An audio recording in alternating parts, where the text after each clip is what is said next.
Mbola tsara betsaka jiaby. Topic andeha izareko niany ty momba toujours mbala motivation ndraiky énergie. De nisy raha regniko zegny tamin'ny radio hoe take it easy kafa mahay be béton. Za tout à fait le contraire. Donc take it easy. Lesanao ka tsy raha hoe narary na tsy salama igny eky kabaro hafa fa hoe take it easy satria fa mahay béton ataova moramora. Non, tout à fait le contraire.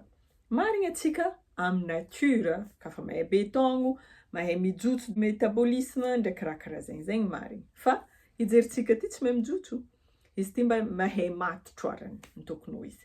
Ke magnino ndraiky take it easy. Magnino ndraiky zegny tokony hilamindamigna ake. Magnino ndraiky tokony hipetrapetraka. Kafa retraité mandeha mipetraka andeha hisotro ronono atsika. Hisotro ronono agnino? Hisotro ronono agnino? Vomenao misy calcium, vomenao misy énergie. Take it easy how? Zegny le question na mipetraka. Tsy de haiko loatra fomba agnazavako azy satria aminahy zegny le raha tsy tokony agnanjegny.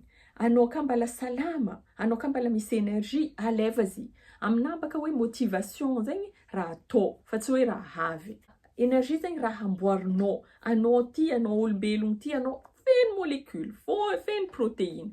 Izy atao hagnaboaka énergie. Du moment que cellule-nao miaigny magnaboaka ATP, énergie zegny, de dikan'zegny anao tokony hiaigny not easy. Miaigny normal, amin'ny maravoravo anao, tsisy tokony take it easy at all. Zegny topic na niany tsy ho lava izy ty fa zara juste hoe karaha hoe tonga saigny satria za anao tô zegny nahitahita zegny za olo mandeha ongotro de viavy ty fa be béton ataoko hoe mitovitovy aminary. Mandeha mora, tsy haiko edy aretignazy mialatsigny aminazy. Fa se efa honogno olo ka midepre mandeha mora, tsisy raha atao.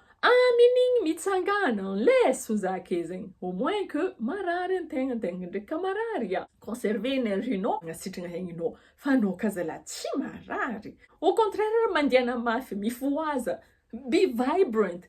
Aleva énergie tokony anananao, igny aboa. Fa aza atao moramora, akajikajigny énergie. Atao ino? Izy ilainy agninao, izy koa kajina, izy kajina agnatin'ny moelle épinière-nao agny, izy kajina amina la graisse, agny fomba kajiana azy sitry. Tsy ale dépensegna, magnano gym, dépenser énergie. Miravoravoa, live fully, bite the life, aleva fiainagna, hamaravoravoanao. Ataova raha maravoravo, zare ny fitiavagna, zare ny énergie ny fitiavagna, de zegny ka mampitonga izy mimpody aminao. All right, amin'ny magnaraka koa zegny, okay? Don't take it easy. No, do not. All right, bye.